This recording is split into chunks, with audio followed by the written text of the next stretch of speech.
On a pris perpétuité. La mère d'Axel a pris la parole. Aux côtés de son mari, elle a lu le mot qu'elle a écrit 3 ans et 4 mois après la mort tragique de son fils.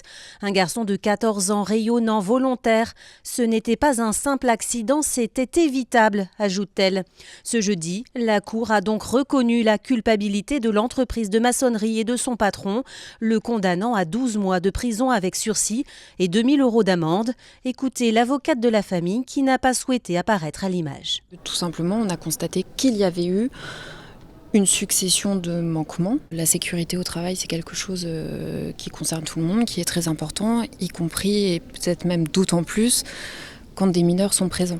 Pendant l'audience, les maladresses et les négligences du patron, 26 ans à l'époque, sont mises en avant.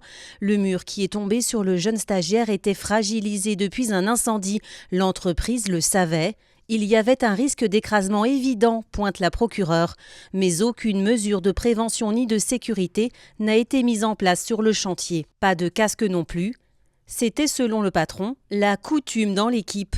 Ce matin du 16 juin 2022, Axel, pour son 3e stage d'observation dans l'entreprise, a échappé à la surveillance du salarié et du patron, sans doute pour récupérer un outil. Pour la procureure, le chef d'entreprise, trop immature, a failli à ses obligations de sécurité renforcées vis-à-vis de ses salariés. Lui, en fin d'audience, se dira simplement désolé. Il ne prend désormais plus aucun stagiaire et n'accepte plus aucun chantier de démolition.